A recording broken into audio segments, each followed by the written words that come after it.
Cuando solo tenía 15 años, mi madre me entregó al hombre más temido del pueblo. Pero todo lo que susurraban sobre él en las esquinas, todo lo que las mujeres cuchicheaban en el mercado, todo lo que hacía que los niños se callaran cuando pasaba, era mentira. Si estás viendo esto ahora, por favor, dale a me gusta, suscríbete al canal y comenta desde qué ciudad o pueblo me escuchas. Esta historia necesita ser contada, porque durante años cargué un secreto que cambió por completo mi visión sobre el juicio, las apariencias y lo equivocada que puede estar una comunidad entera acerca de una persona. Mi nombre es María de las Mercedes. Tengo 62 años y todavía hoy, cuando cierro los ojos, puedo sentir el olor a tierra mojada de aquella tarde de marzo de 1978.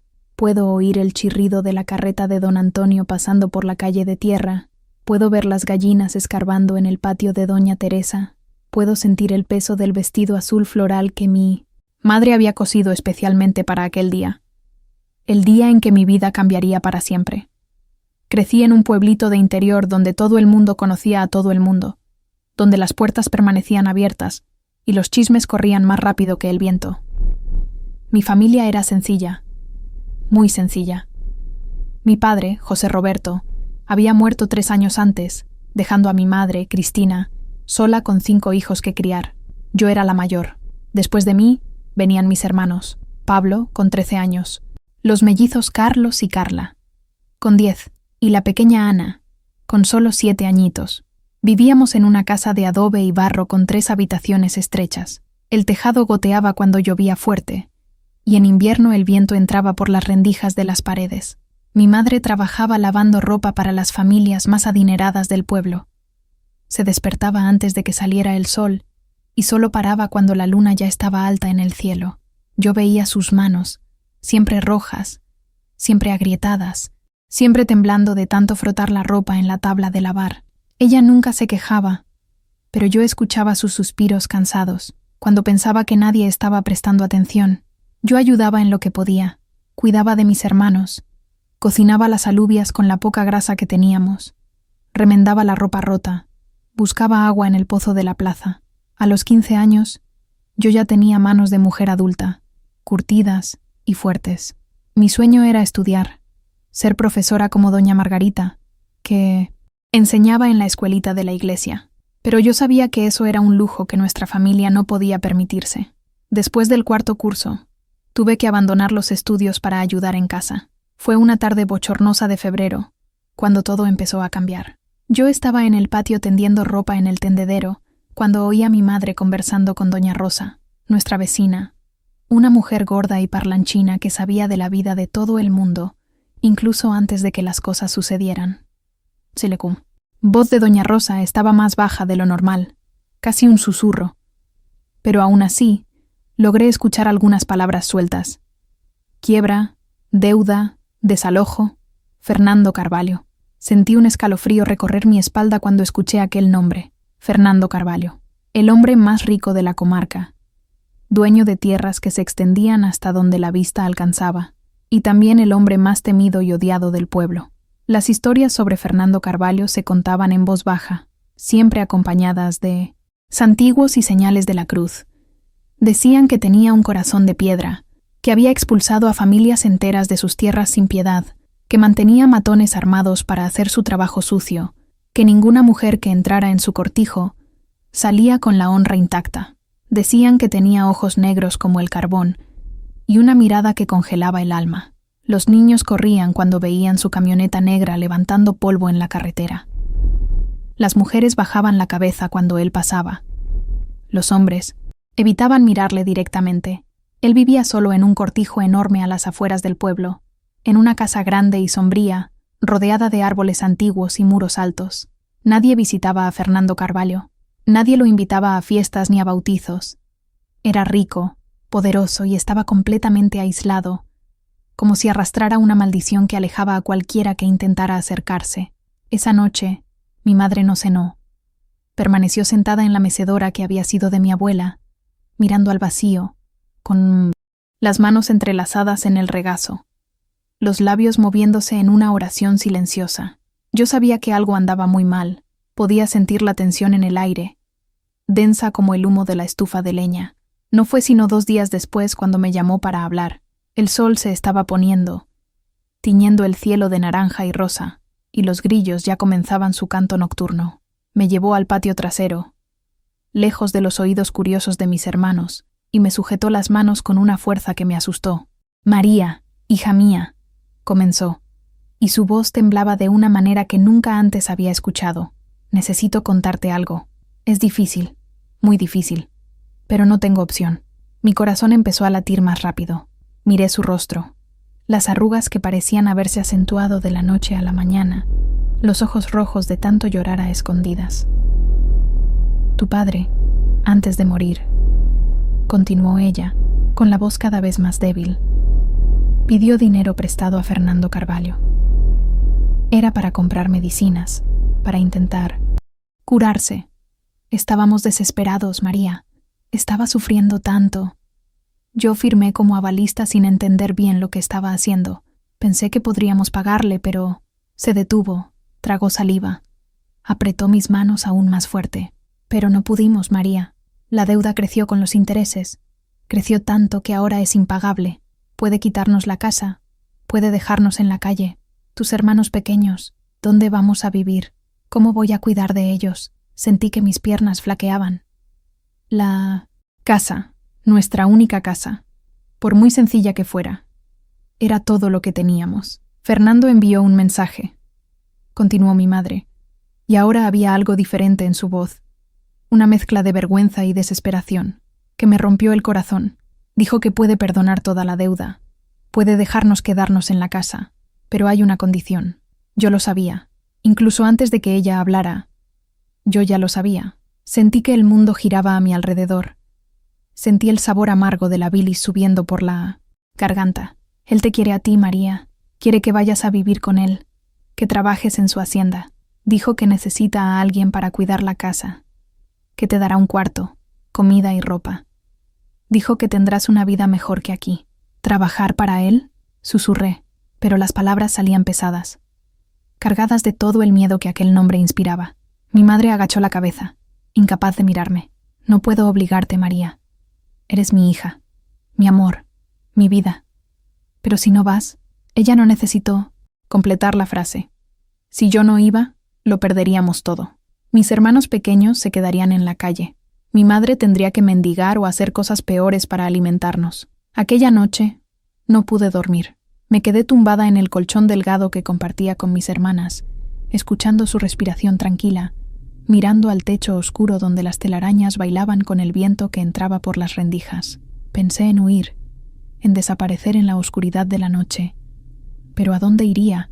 Una niña de 15 años, sin dinero, sin conocer nada más allá de aquel pueblo pequeño.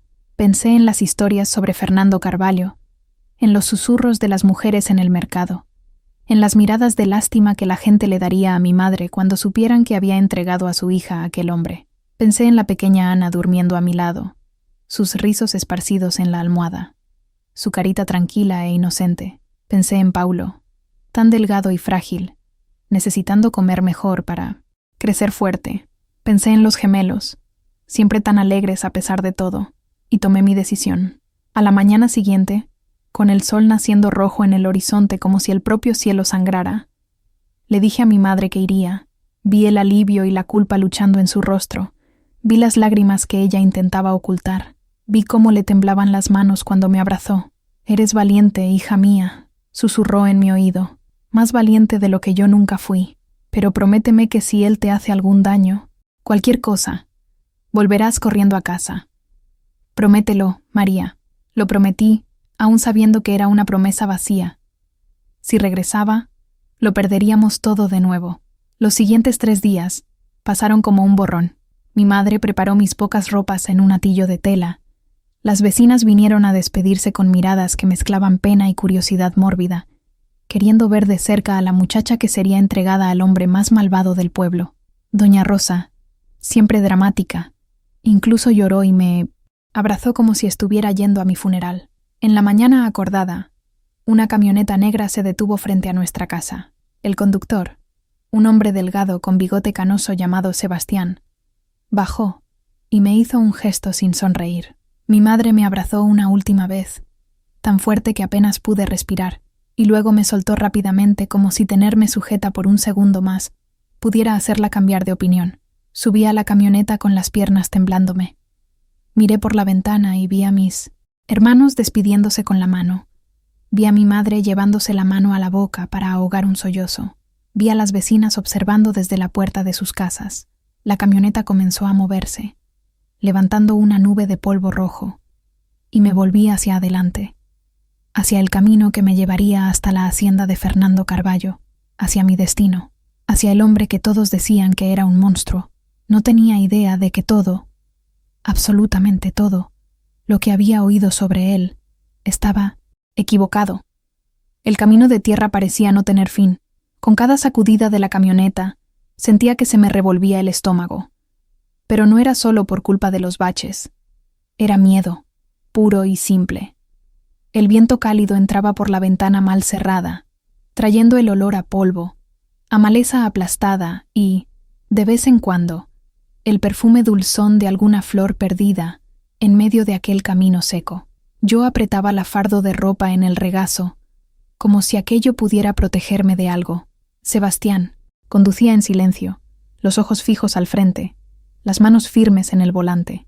De vez en cuando, carraspeaba, se aclaraba la garganta, como si quisiera decir algo, pero se echaba atrás a mitad de camino. Yo tampoco me atrevía a sacar conversación. Tenía miedo de que, si abría la boca, mi voz saliera demasiado temblorosa y él notara el pavor que yo estaba sintiendo. Después de un tiempo que me pareció una eternidad, el paisaje comenzó a cambiar.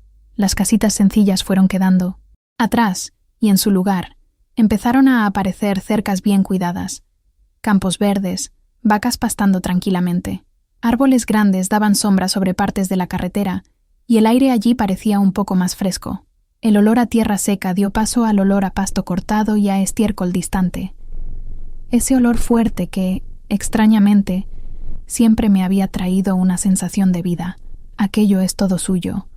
Sebastián dijo de repente, señalando a los lados con la barbilla, sin quitar las manos del volante. Todo esto que estás viendo. Desde aquella colina de allí atrás, hasta cerca del río, miré por la ventana, medio asustada por la inmensidad de las tierras. Parecía que el mundo había sido pintado de verde para él. Fernando Carballo no era solo un hombre rico, era dueño del horizonte. Está lejos, murmuré, más para mí misma que para él. Sebastián hizo un sonido que parecía una risa corta, casi sin humor. Lejos es poco, niña. Quien llega allí, o llega por voluntad propia, o no, tiene a dónde más ir. Aquello me golpeó hondo. Yo sabía exactamente en cuál de los dos grupos me encontraba. Después de unos minutos, vi un portón de madera enorme acercándose. Era oscuro, sólido, con 2 columnas de piedra a cada lado. Encima, un letrero de metal oxidado decía: Hacienda Santa Clara. El nombre parecía casi una ironía, porque, en mi cabeza, nada allí tenía aspecto de santo, mucho menos de claro. Sebastián bajó, abrió el portón con un chirrido fuerte, que cortó el silencio del lugar. Entré con los ojos curiosos, a pesar del miedo. Justo después del portón, un camino de tierra apisonada seguía recto, flanqueado por árboles altos que formaban una especie de túnel de sombra. El aire allí dentro era más húmedo, más fresco, y el olor a hojas y tierra mojada invadió mi nariz, como si hubiera entrado en otro mundo. Cuando la camioneta salió de aquel corredor de árboles, vi la casa. Era aún más grande de lo que había imaginado. Un caserón antiguo, de 1900, paredes blancas ya amarillentas por el tiempo, ventanas de madera azul oscuro, tejado de barro. Había un porche ancho delante, con algunas mecedoras y macetas, pero ninguna persona a la vista. Todo estaba demasiado silencioso, como si el tiempo allí corriera diferente. Sebastián estacionó la camioneta cerca de los pequeños escalones del porche y apagó el motor. El silencio que siguió fue casi ensordecedor. El ruido del motor había sido como un telón de fondo que ahora, de repente, desaparecía, dejando solo el sonido de los pájaros y de un viento leve golpeando las hojas. «Hemos llegado», dijo él, sin mucha ceremonia. «Puedes bajar». Mis piernas estaban temblorosas cuando salté de la camioneta al suelo. El olor a café recién hecho vino de algún lugar de la casa, mezclado con el olor a madera antigua y jabón neutro. Mi corazón se aceleró. Si había café, había gente. Si había gente, en algún momento vería al hombre al que todos temían tanto. Sebastián cogió mi atillo del asiento trasero y me lo entregó. Luego subió los pocos escalones del porche sin mirar atrás. Lo seguí, sintiendo el crujido suave de las tablas de madera bajo mis pies. Abrió la puerta principal, que estaba solo entornada, y entramos en un gran salón. El interior de la casa olía a limpieza. Había muebles antiguos, de madera oscura, un aparador con un tapete de ganchillo impecable, cuadros antiguos en las paredes, un reloj de péndulo que marcaba las horas con un tic-tac firme. La luz del exterior entraba por las ventanas, formando franjas doradas en el suelo. «Doña Rosilén», llamó Sebastián, la voz resonando por el pasillo. La muchacha llegó. Esperé, con el corazón en la boca, algún ruido viniendo del fondo de la casa. Por un momento, solo escuché el tic-tac del reloj y el leve zumbido de un insecto golpeando el cristal de la ventana. Entonces, pasos firmes, pero no pesados. Inmediatamente después, una mujer apareció en la puerta que daba al pasillo. Era alta, de cabello negro recogido en un moño bien hecho, ojos oscuros y atentos. Llevaba un vestido azul marino sencillo, pero limpio y bien planchado, un delantal blanco encima, las manos todavía mojadas, oliendo a jabón. Me miró de arriba a abajo, no con desprecio, sino con una fría curiosidad. «Así que eres tú», dijo, secándose las manos en el delantal. «María, ¿verdad?». Asentí, apretando más fuerte el atillo en mi regazo. «Sí, señora, María de las Gracias». Dio un leve gruñido, como si estuviera catalogando esa información en su cabeza. «Yo soy Rosilín.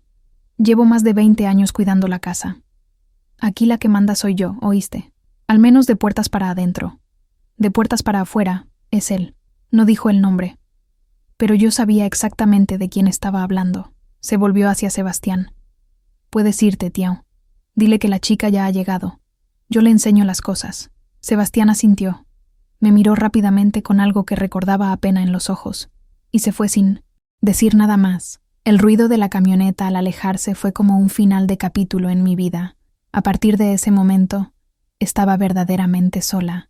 Rosilén hizo un gesto con la cabeza, llamándome para que la siguiera. «Vamos, muchacha. No tengo todo el día. La cocina no se arregla sola». Atravesé el pasillo estrecho, sintiendo el olor a ajo dorándose en el aceite y a café recién hecho. El suelo era de cemento rojo, bien encerado, y brillaba. Las paredes tenían algunas manchas antiguas, de humedad, pero todo estaba organizado de una manera casi militar, cada cosa en su sitio. Cuando entramos en la cocina, sentí una ola de calor. La estufa de leña estaba encendida, llamas vivas lamiendo los trozos de madera, una tetera negra soltando vapor. Había ollas grandes, colgadas de clavos en la pared, y una mesa de madera maciza en el centro, con un mantel a cuadros. En el fregadero, algunos platos ya lavados se secaban en un escurreplatos metálico. Me senté. Ella me indicó con el mentón una silla. «Come algo. El viaje es largo». En la mesa había un plato con pan casero, mantequilla amarilla, un trozo de queso y una taza de café humeante.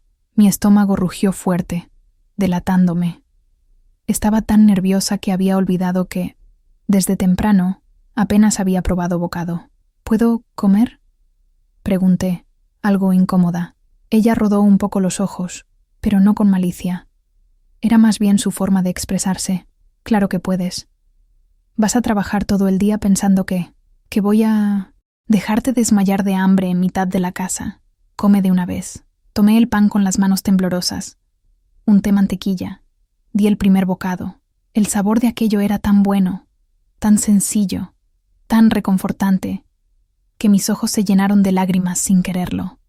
El café estaba fuerte, caliente, con ese amargor que te despierta hasta el pensamiento. «¿Qué sabes hacer?», Rosalia preguntó, observándome mientras comía. «¿Cocinar?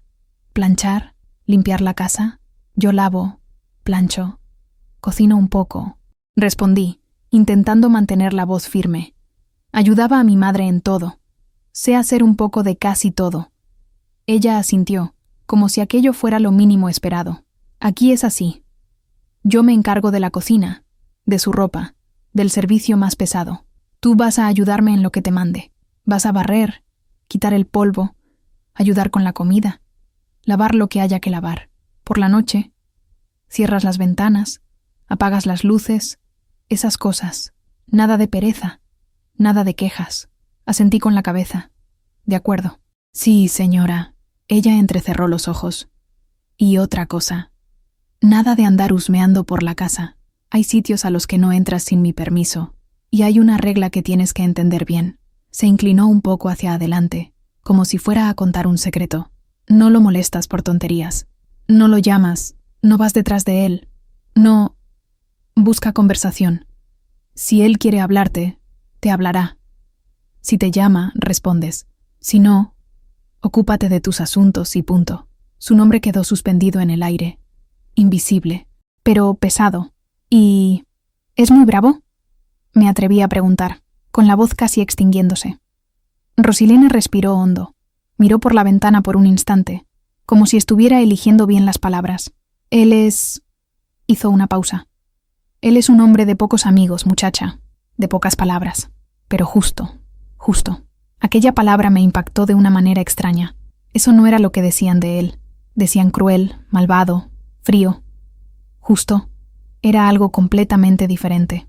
Ya lo verás con el tiempo, concluyó. Ella, encogiéndose de hombros.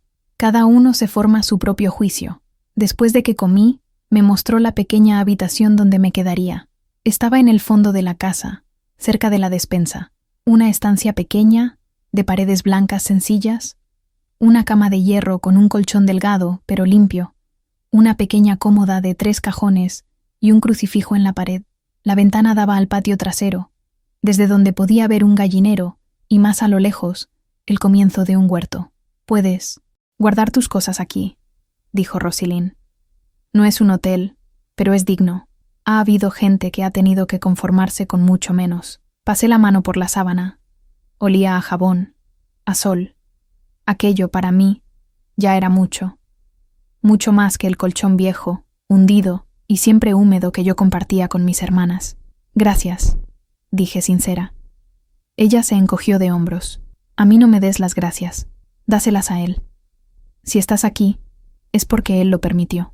Aquella idea de que él lo permitía todo, de ser el dueño no solo de las tierras, sino también de los destinos, me provocó un escalofrío, pero me quedé callada. El resto del día transcurrió en un ajetreo que apenas me dejó pensar. Rosilene me enseñó dónde estaba cada cosa, cómo le gustaba el café, la hora a la que la comida tenía que estar lista, la manera correcta de doblar las servilletas de tela, de secar los vasos sin dejar marca. Era exigente, detallista, pero yo percibía que, detrás de aquella dureza, había un cierto cuidado. Era como si me estuviera entrenando no solo para ayudar en la casa, sino para sobrevivir allí dentro. Cerca de las 4 de la tarde, cuando el sol ya comenzaba a descender en el cielo, oí a lo lejos el sonido de un caballo. Era un trote firme, acompasado, que se fue acercando lentamente. Mi corazón se disparó. Estaba limpiando la mesa del almuerzo, cuando Rosilene, que estaba en el fregadero, dejó de lavar un plato a mitad del movimiento. Él regresó, dijo ella, sin mirarme. Endereza ese mantel. Quédate quieta. Sentí un sudor frío recorriéndome la espalda. Mis manos empezaron a temblar tanto que necesité respirar hondo para conseguir arreglar el mantel sin dejarlo torcido. El sonido de las patas del caballo se detuvo cerca del porche. Oí el cuero de la silla crujiendo, un poco de polvo levantándose, pasos pesados subiendo las escaleras. Yo no veía, pero lo oía todo. Cada ruido parecía amplificado. El crujido de la puerta principal al abrirse, el ruido de las botas pisando el suelo del salón, el reloj de péndulo marcando el tiempo al mismo compás. Rosilene se secó las manos en el delantal, respiró hondo y salió de la cocina. Yo me quedé paralizada, con el paño de cocina en la mano, el corazón queriendo salírseme por la boca. Una parte de mí quería correr hasta la puerta y mirar, otra parte quería esconderse dentro de algún armario. Desde la cocina conseguía oír voces, amortiguadas, provenientes del salón. «Buenas tardes, doctor». «Fernando». La voz de Rosilene sonó respetuosa, pero sin sumisión exagerada. ¿Estaba bien el almuerzo? Sí, estuvo bien. Gracias, respondió él. Su voz me tomó por sorpresa. Yo esperaba algo brusco, áspero, amenazador, pero lo que oí fue un timbre grave. Tranquilo, sin prisas, con esa seguridad de quien está acostumbrado a ser escuchado. ¿Hubo algún problema aquí hoy?, preguntó él. No, señor, todo en orden, dijo ella. La muchacha que usted mandó traer ya ha llegado. Silencio por un instante. Era como si hasta el aire hubiera esperado que esa información cayera al suelo. ¿Ya?, preguntó él, la voz un poco más baja. Sí, ya. María de las Gracias. Está en la cocina. Estaba ayudando a ordenar las cosas. Otro silencio. Sentí que mis manos se humedecían de sudor, el paño de cocina resbalándose un poco entre mis dedos. Dile que venga aquí, por favor, dijo por fin. Mi corazón se disparó de una manera que me dolió. Escuchar mi nombre en su voz fue como tener mi destino sellado definitivamente. Rosalía apareció en la puerta de la cocina, mirándome con seriedad. «Quiere hablar contigo». «Ven». Mis piernas parecían de algodón. Salí de la cocina sintiendo el suelo frío bajo mis pies cansados y me dirigí hacia el salón. La luz del atardecer entraba por las ventanas, dorándolo todo con una claridad suave, y entonces lo vi por primera vez. Fernando Carvalho estaba de pie cerca de la ventana, quitándose los guantes de cuero de las manos. Era más joven de lo que imaginaba. Quizás en la cuarentena, 40 y pocos años. Tenía cabello oscuro, con algunas canas en las sienes, piel quemada por el sol, una barba de un par de días sombreándole el rostro. Los ojos, eso sí, eran oscuros, profundos, pero no tenían el brillo cruel que yo había aprendido a temer. Eran ojos cansados, observadores, como los de alguien que ya ha visto más de lo que querría. Llevaba una camisa clara, con las mangas dobladas hasta el antebrazo, pantalón oscuro y botas polvorientas. No era un monstruo. No tenía cuernos, ni una sonrisa sádica. Era un hombre grande, fuerte, con una presencia que llenaba la estancia, pero aún así, un hombre. Me miró de arriba abajo, no como un depredador observa a una presa, sino como alguien que evalúa una situación difícil. ¿Eres María?, preguntó sin rodeos. Sentí la boca seca. Tragué saliva. Sí, señor, soy yo. María de las Gracias, asintió levemente. ¿Cuántos años tienes? 15, respondí, bajando la mirada. Se instaló un silencio pesado por unos segundos. Sentía su mirada sobre mí, como si estuviera intentando adivinar mi historia entera, solo por la forma en que estaba de pie allí, abrazada a mí misma. ¿Tu madre habló contigo?, preguntó. Sí, señor. Habló. ¿Sabes por qué estás aquí? Lo sé, respondí, y mi voz casi falló. Por culpa de la deuda. Respiró hondo. Desvió la mirada por un instante, como si el asunto también le resultara pesado. La deuda era de su padre, corrigió, con calma, no suya. Yo no supe qué responder. Me quedé en silencio. Continuó, la voz firme, aunque sin dureza. No suelo hacer esta clase de acuerdos, María. No es mi forma de trabajar. Pero su madre estaba desesperada. Y no soy tan malo como dicen por ahí. Esa última frase resonó en mí como un eco extraño. Él lo sabía. Sabía lo que la ciudad entera decía de él. Aquí, prosiguió. Todo el mundo trabaja y todo el mundo come. Usted no pasará hambre. No dormirá a la intemperie. Tendrá una habitación, ropa, comida. A cambio, trabajará. Solo eso. Las palabras fueron sencillas, directas. No hubo insinuación. No hubo miradas malintencionadas. No hubo ese peso sucio que tanto temía. Era casi un acuerdo. Sí, señor, logré decir. Trabajaré correctamente. Se lo prometo. Rosalía le enseñará todo. Cualquier problema que tenga, hable con ella primero. Continuó. No quiero líos aquí dentro. Ya tengo bastantes problemas fuera. Dijo esto mirando por la ventana, hacia las tierras, como si sus conflictos estuvieran todos fuera, lejos de mí. Aquello me confundió. El hombre más temido de la ciudad, hablando como si ya estuviera cansado de pelear, volvió a mirarme, y por un momento nuestras miradas se encontraron de verdad. No duró mucho, pero fue suficiente para que yo viera algo que no esperaba. Tristeza, una tristeza profunda, antigua, oculta tras una máscara de firmeza. Son solo 15 años, dijo en voz baja, más para sí mismo que para mí, como si esa información le doliera de alguna manera. Cumpliré 16 pronto, respondí, casi automáticamente, como si eso mejorara algo.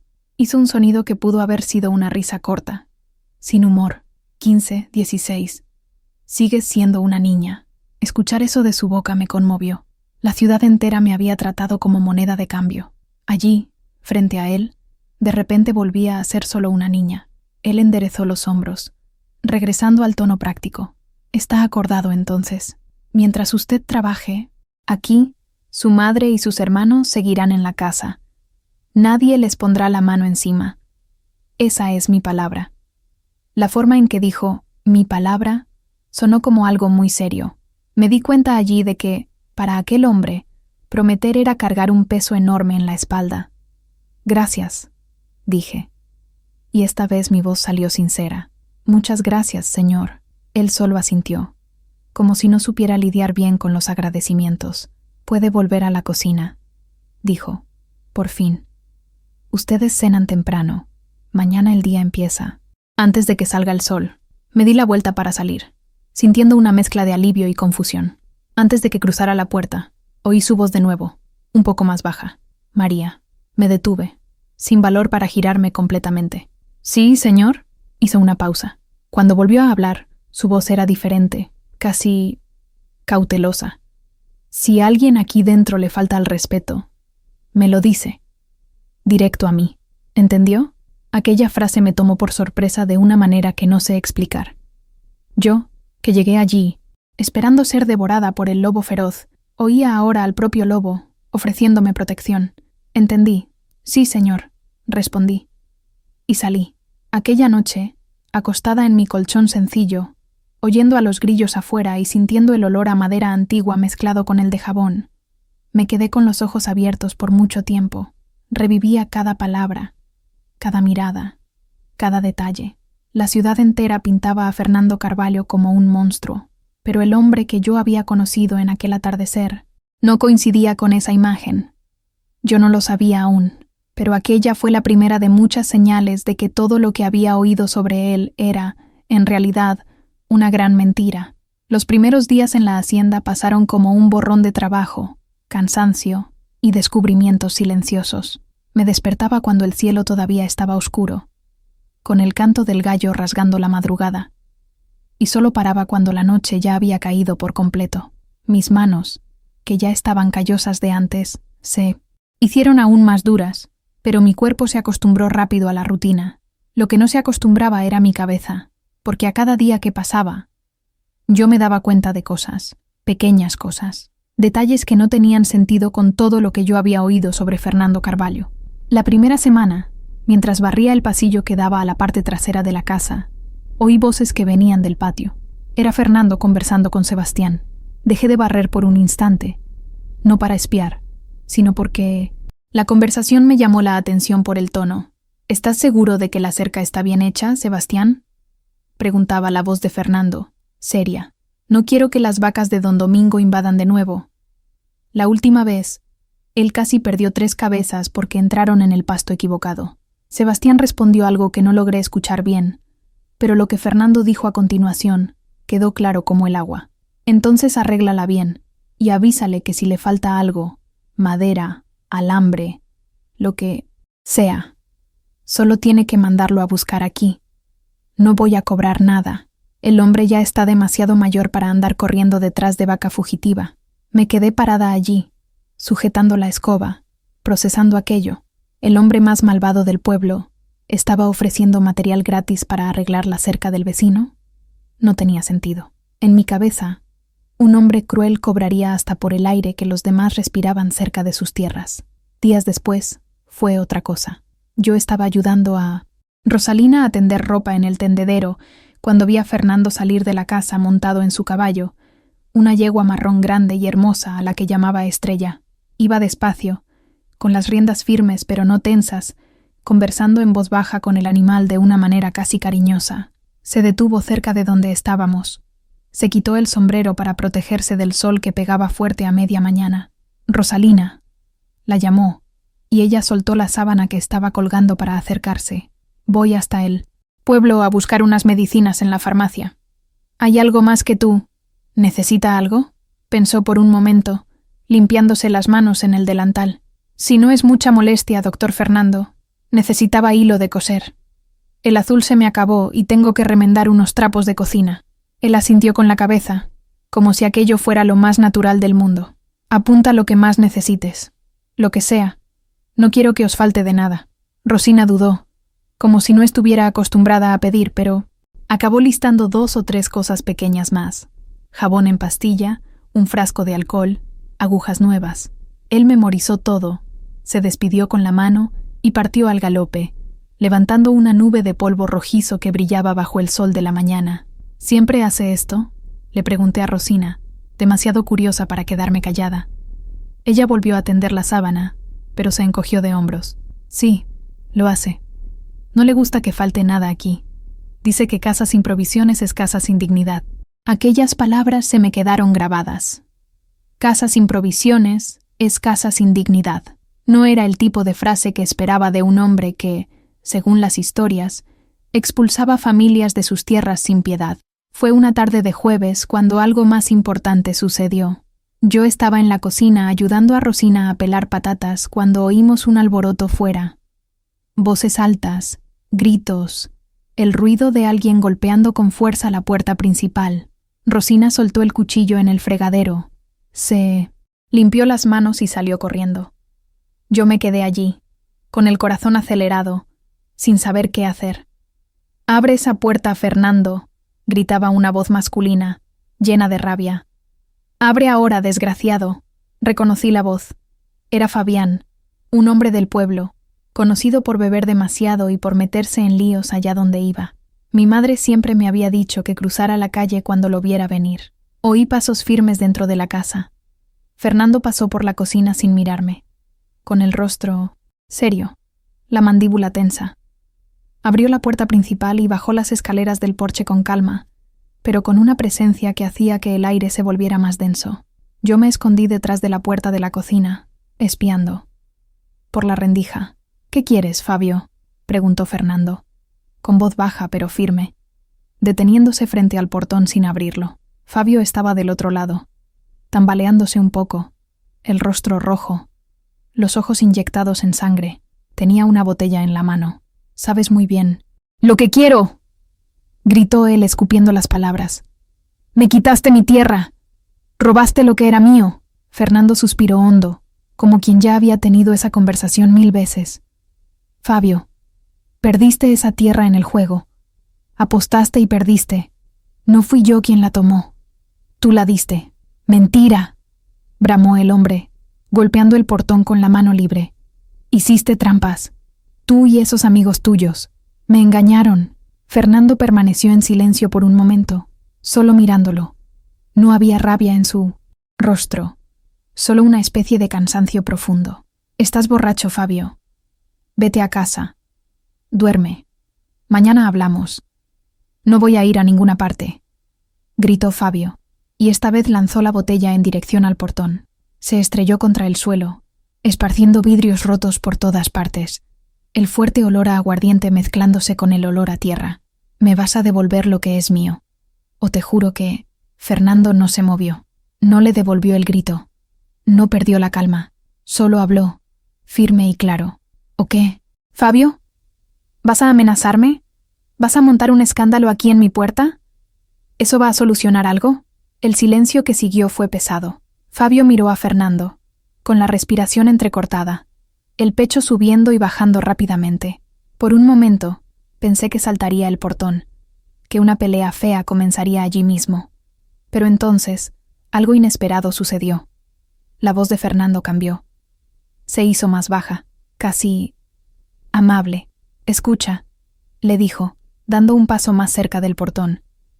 «Tienes esposa. Tienes hijos pequeños. Los vi en el pueblo la semana pasada.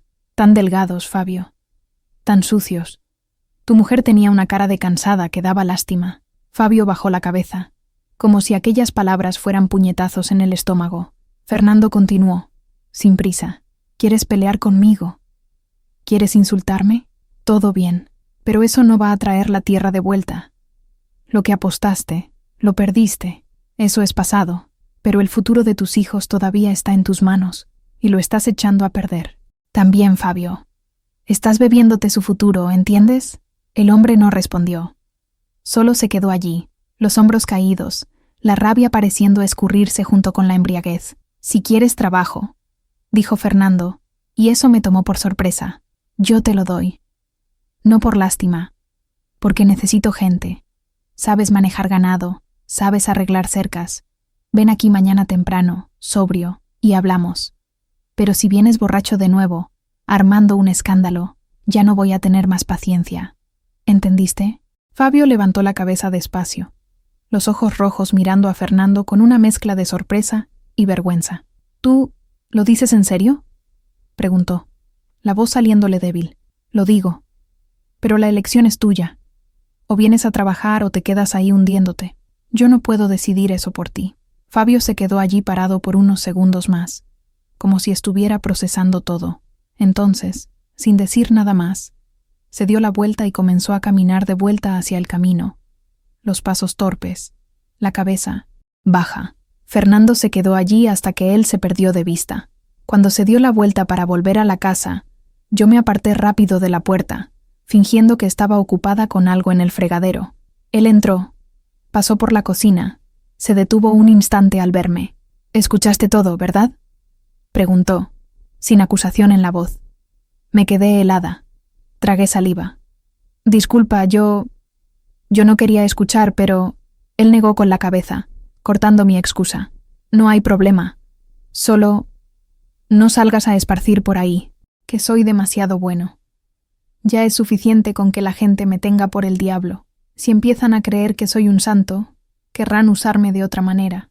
Dijo esto con una media sonrisa cansada, pero me di cuenta de que no era del todo una broma. Había verdad allí, una verdad amarga. «Sí, señor», respondí en voz baja. Él se fue, y yo me quedé allí, sola, el corazón latiéndome fuerte. Aquello que acababa de presenciar no era cosa de hombre malo, era cosa de un hombre justo, exactamente como Rosalía había dicho el primer día. En las semanas siguientes empecé a fijarme en más cosas. Fernando se levantaba antes que nadie, salía a cabalgar por las tierras, volvía sudado y cansado, pero siempre se detenía a hablar con los trabajadores. Él se sabía el nombre de cada uno, sabía quién tenía un hijo enfermo, quién tenía a su esposa embarazada, quién tenía problemas en casa, y ayudaba, no de una manera escandalosa, sino de un modo silencioso. Mandaba leche para una familia, medicina para otra. Dejaba que alguien se llevara leña a casa sin cobrar. También descubrí, al escuchar conversaciones entre Rosalía y Sebastián, que Fernando había perdido a toda su familia en un accidente años atrás, esposa e hija pequeña, un accidente de coche en la carretera.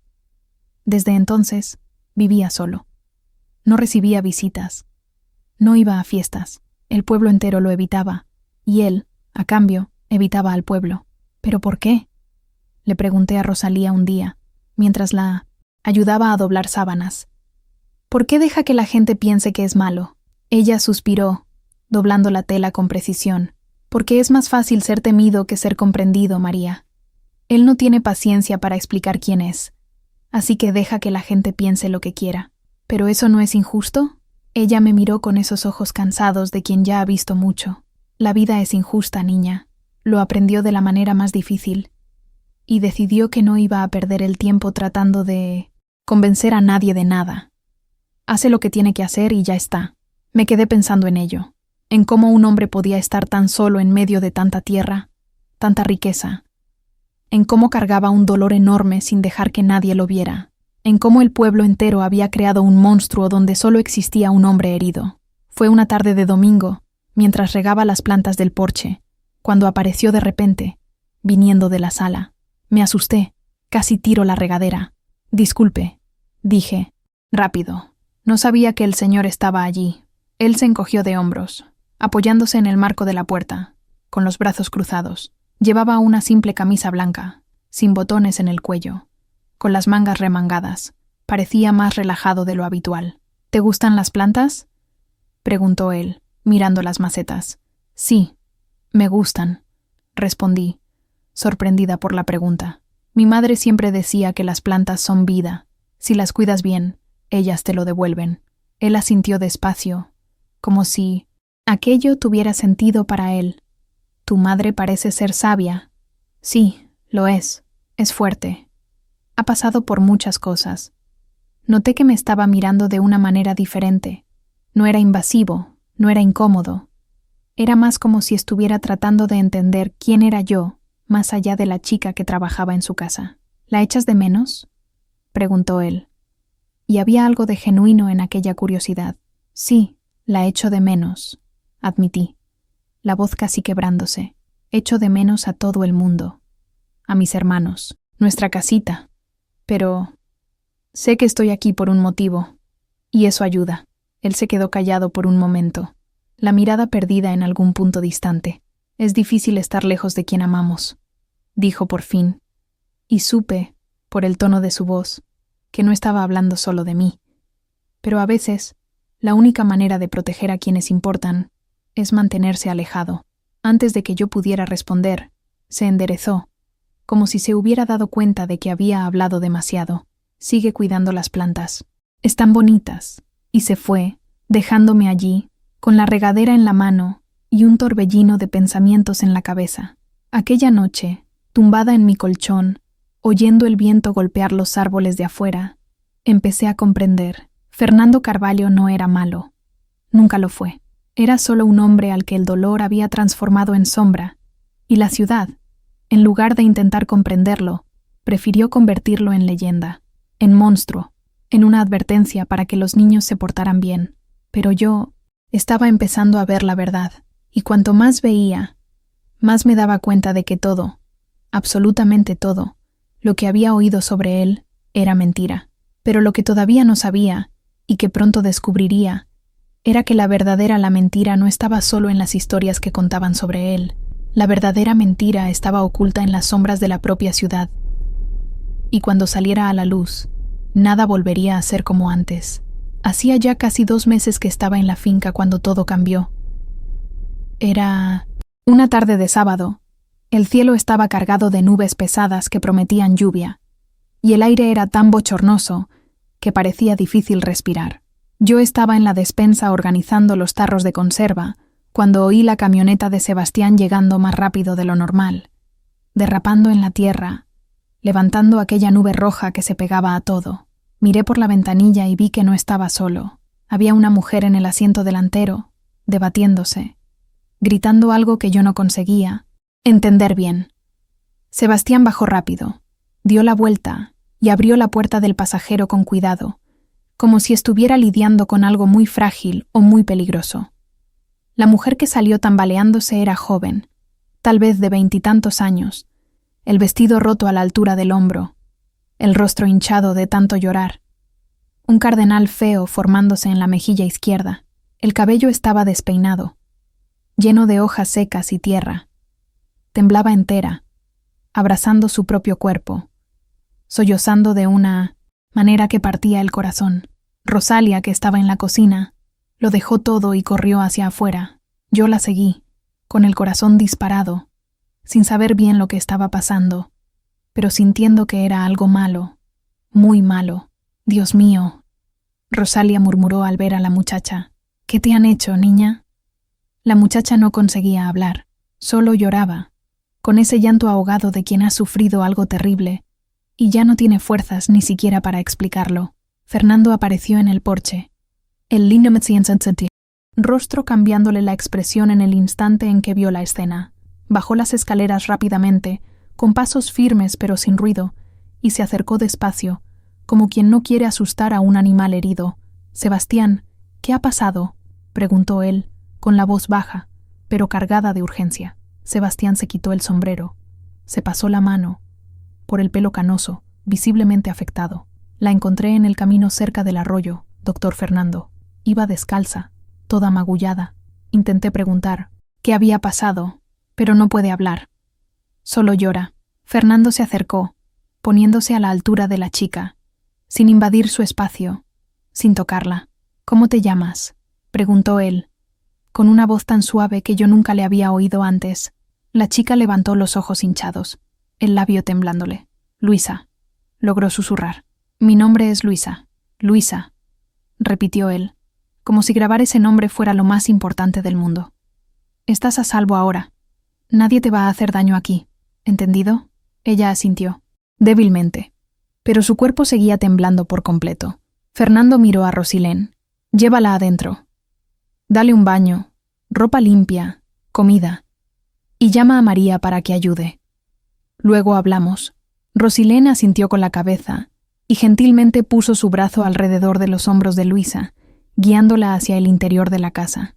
Yo la seguí, sintiendo un peso enorme en el pecho.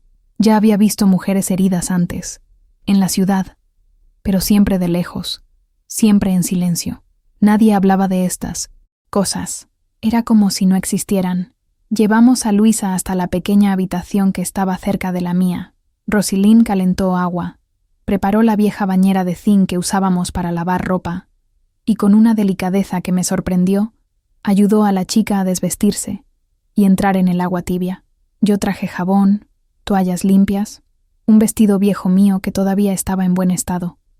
Luisa no hablaba, solo dejaba que Rosilén le lavara el cabello, le limpiara los rasguños en los brazos, le pasara un paño húmedo por el rostro hinchado.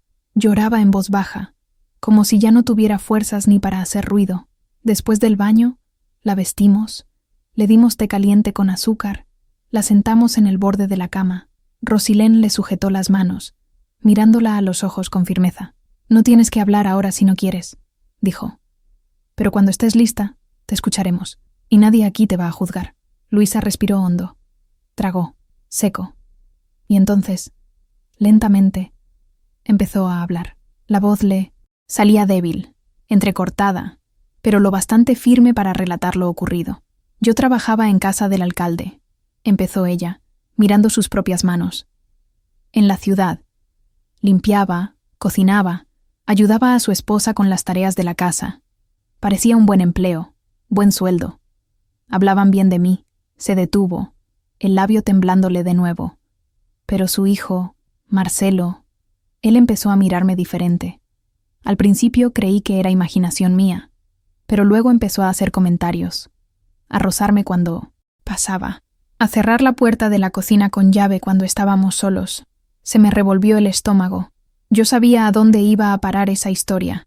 Traté de evitarlo, continuó Luisa con la voz quebrándose. Traté de mantenerme lejos de él, pero la casa no es grande, y su madre viajaba mucho. Ayer por la tarde, él me acorraló en el trastero. Intenté gritar, pero me tapó la boca. Intenté luchar, pero era demasiado fuerte. Las lágrimas resbalaban por su rostro, goteando sobre él, vestido limpio. Cuando terminó, me tiró al suelo. Me dijo que si se lo contaba a alguien, él diría que yo lo había provocado, que nadie me iba a creer a mí, una empleada, contra la palabra del hijo del alcalde. Y luego me echó, me expulsó. Dijo que yo era una cualquiera, que yo me lo había buscado. El silencio que siguió fue pesado, asfixiante. Rosalía apretó las manos de Luisa con fuerza. Los ojos le brillaban de rabia contenida. Ese desgraciado, murmuró entre dientes. Ese maldito, desgraciado. Yo no sabía a dónde ir, continuó Luisa sollozando. Mi familia vive lejos. No tengo dinero. No tengo nada. Empecé a caminar por la carretera sin saber a dónde me dirigía. Quería desaparecer. Quería morirme. No digas eso, dijo Rosalía con firmeza, sujetando el rostro de la muchacha con ambas manos. No fue culpa tuya, ¿me oyes? No fue culpa tuya, pero nadie me va a creer, lloró Luisa. Nadie cree nunca. Rosalía me miró y vi algo en sus ojos que me hizo darme cuenta de que aquello no era la primera vez. Otras mujeres ya habían pasado por allí. Esa hacienda, esa casa que todos temían, era en realidad un refugio. Quédate aquí esta noche, dijo Rosalía. Descansa. Mañana veremos qué hacemos. Después de que Luisa finalmente se durmiera, exhausta de tanto llorar, Rosalía me llamó a la cocina. Fernando estaba allí, sentado a la mesa, una taza de café olvidada delante de él. el semblante cerrado, los ojos fijos en algún punto de la pared. Ella contó lo... ¿Qué pasó?, preguntó él apenas entramos. Rosalía asintió. Apartó una silla y se sentó pesadamente. Fue el hijo del alcalde. Marcelo. Fernando cerró los ojos. La mandíbula se tensó con tal fuerza que pude verle los músculos saltar. Respiró hondo, tratando de controlarse, pero la rabia estaba allí, latiendo, visible. Ese maldito, siseó entre dientes. No es la primera vez que lo hace. No es la primera, lo sé, dijo Rosalía en voz baja. Sé de otras 3 chicas más. Todas empleadas. Todas con miedo de hablar. Fernando abrió los ojos, y lo que vi allí me asustó. No era violencia ciega. Era una furia fría, calculada, peligrosa. ¿Y su padre lo sabe?, preguntó. Lo sabe, respondió Rosalía con amargura. Lo sabe y lo encubre. Le paga a las familias para que se callen. Amenaza a quien intenta hablar. Por eso nadie denuncia. Fernando golpeó la mesa con fuerza, haciendo saltar la taza. Yo di un respingo. Pero él ni siquiera se dio cuenta. ¿Hasta cuándo?, preguntó. Más para sí mismo que para nosotros. ¿Hasta cuándo vamos a dejar que estos hombres hagan lo que quieran sin consecuencias?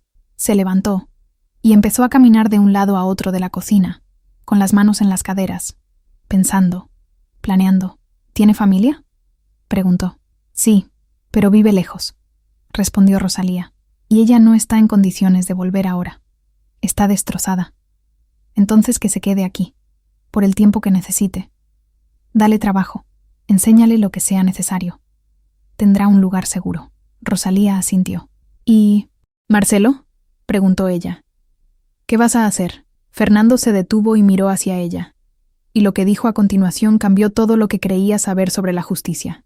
Voy a arreglarlo, a mi manera. Pero Fernando, advirtió Rosalinda, con voz preocupada, si haces alguna estupidez, el perjudicado serás tú. Sabes cómo funciona. Te meterán en la cárcel y él seguirá libre. Entonces no dejaré rastro, respondió él, y había una frialdad en esa frase que me dio escalofríos. Me quedé allí, callada, procesándolo todo. Ese hombre, al que todos pintaban como violento y cruel, estaba ofreciendo refugio a una mujer destrozada. Estaba prometiendo hacer justicia donde el sistema había fallado. Y de repente, todas aquellas historias, todas aquellas leyendas sobre Fernando Carvalho siendo malvado, comenzaron a cobrar sentido de una manera completamente diferente. Rosalinda, pregunté, con la voz temblándole, ¿cuántas mujeres han pasado ya por aquí? Ella me miró. Suspiró hondo. ¿Contando a Luisa? 7. 7 en los últimos 5 años. 7 mujeres. 7 historias que la ciudad nunca supo. 7 refugios que Fernando había ofrecido mientras todos lo llamaban monstruo.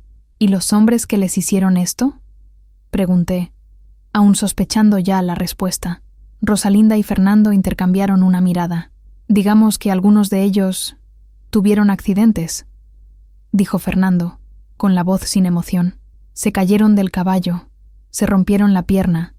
Alguno que otro desapareció de la ciudad. Nada que pudiera vincularse a mí, pero lo suficiente para que entendieran el mensaje. De repente, todo encajó. Las historias sobre Fernando siendo violento, sobre tener matones, sobre hacer desaparecer gente, no eran mentiras completas, pero tampoco eran toda la verdad. Él no atacaba a inocentes, protegía a las víctimas y castigaba a culpables a los que la ley nunca tocaría. La ciudad te transformó en villano, dije en voz baja, más para mí misma. Pero eres el único haciendo verdadera justicia. Fernando me miró, y por primera vez vi algo parecido a la sorpresa en sus ojos. Justicia es una palabra peligrosa, María. Lo que yo hago no es bonito, no es correcto a los ojos de la ley, pero es lo que debe hacerse cuando la ley falla. ¿Pero por qué no cuentas la verdad?, insistí. ¿Por qué dejas que la gente piense que eres malo? Porque si lo cuento, respondió, esas mujeres van a quedar expuestas, serán juzgadas, serán tildadas de mentirosas, de aprovechadas. Su nombre será arrastrado por el fango mientras los hombres que las lastimaron siguen gozando de respeto. Así que prefiero cargar con la culpa yo solo. Prefiero ser el monstruo, Al menos de esa manera, ellas están en paz. En aquel momento, mirando a aquel hombre que sacrificaba su propia reputación para proteger a quienes nadie más protegía, sentí que algo cambiaba dentro de mí. No era simple admiración, no era solo gratitud, era algo más profundo, más intenso. Era la certeza de que Fernando Carvalho era el hombre más honrado que yo jamás había conocido, y que todo, absolutamente todo lo que la ciudad decía sobre él, era la mentira más cruel que jamás se había contado. Esa noche, acostada en mi habitación, escuchando la lluvia finalmente caer afuera, golpeando fuerte el tejado, no pude dormir. Pensaba en Luisa, durmiendo en el cuarto de al lado, por fin a salvo. Pensaba en las otras 6 mujeres que habían pasado por allí. Pensaba en Fernando, solo en la casa grande, cargando el peso de secretos que nunca podría contar. Y por primera vez, entendí el verdadero significado del coraje. No era gritar, no era pavonearse, era hacer lo correcto incluso cuando nadie estaba mirando, incluso cuando el mundo entero te odiaba por ello.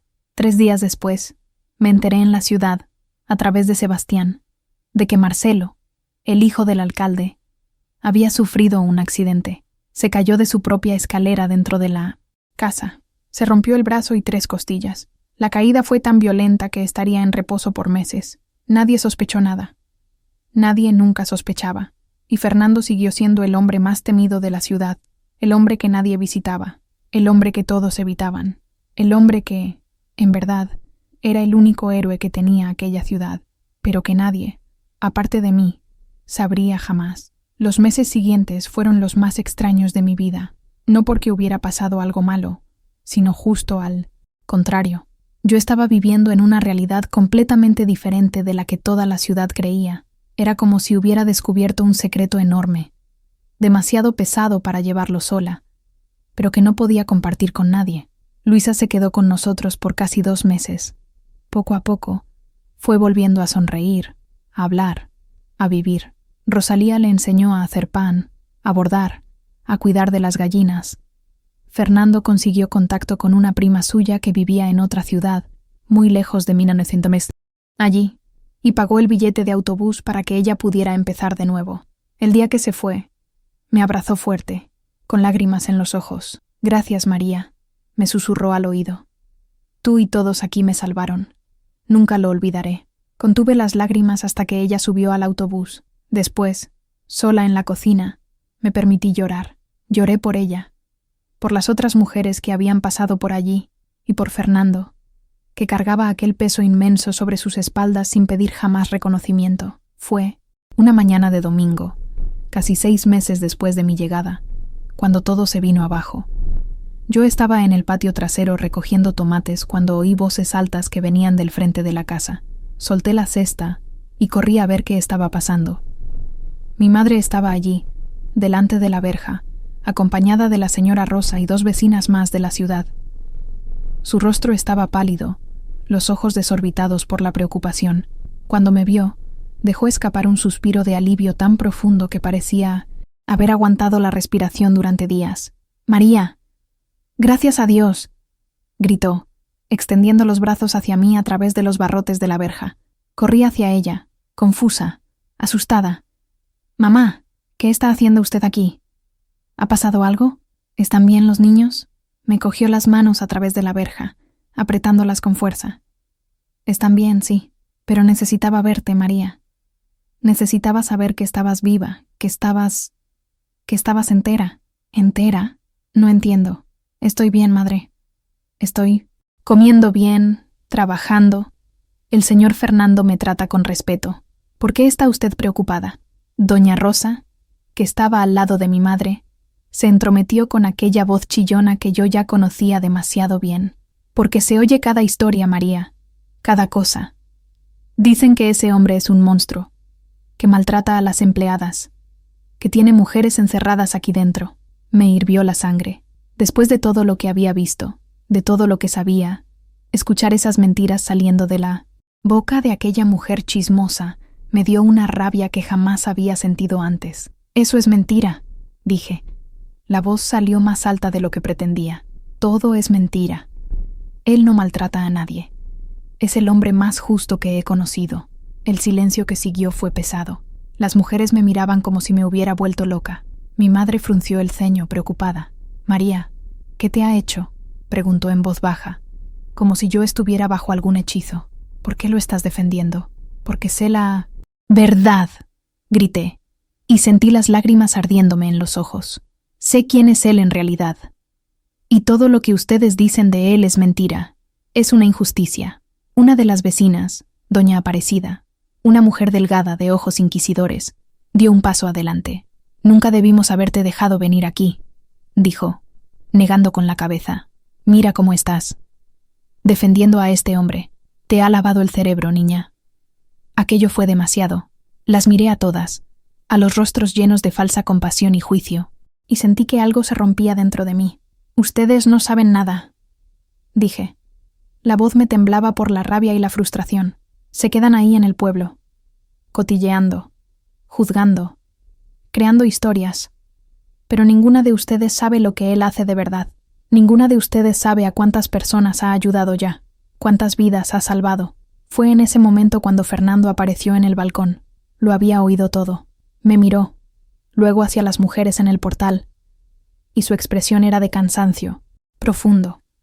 «María», llamó él, con voz serena. «Ven aquí, por favor». Me giré, secándome las lágrimas con el dorso de la mano, y fui hasta la terraza. Él bajó los escalones lentamente, se detuvo a mi lado, pero no me tocó. Solo se quedó allí, como un escudo silencioso. «Si usted quiere llevar a su hija de vuelta», le dijo a mi madre, «puede hacerlo. Yo no lo voy a impedir. La deuda está perdonada de todas formas». «Siempre lo estuvo». Mi madre parpadeó, confusa. «¿Cómo que siempre lo estuvo?». Él suspiró.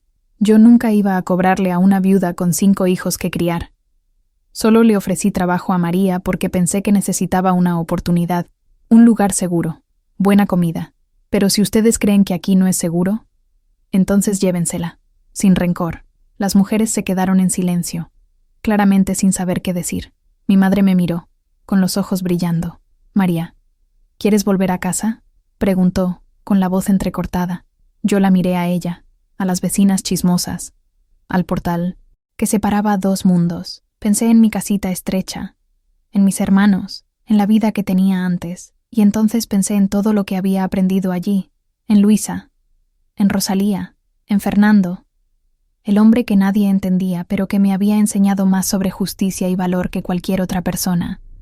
«No», dije, firme, «no quiero volver. Quiero quedarme aquí». «María», exclamó mi madre horrorizada. «Mamá», la interrumpí, dando un paso adelante. «Me criaste para ser fuerte, para hacer lo correcto, y quedarme aquí es lo correcto. Aprendí más en estos meses que en toda mi vida, y no me voy a ir solo porque un grupo de chismosas esté esparciendo mentiras». La señora Rosa bufó, ofendida, pero ni siquiera la miré.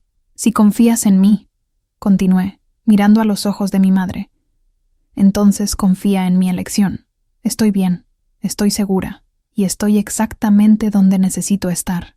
Mi madre se quedó mirándome por mucho tiempo. Vi lágrimas correr por su rostro, pero también vi algo más. Orgullo. Ella asintió despacio. «Has crecido, hija mía», dijo, con la voz embargada. «Te has convertido en una mujer de verdad. Si quieres quedarte, lo respeto, pero prométeme que vendrás a visitarme, que no te olvidarás de nosotros». «Nunca voy a olvidar», prometí, sintiendo cómo se me encogía el corazón. «Vendré a visitarte, y te mandaré noticias. Pero necesito quedarme aquí, madre. Lo necesito». Ella asintió de nuevo. Se secó las lágrimas y se dio la vuelta para marcharse. Las vecinas la siguieron, susurrando entre ellas, lanzando miradas de lástima y juicio hacia atrás. Pero no me importó.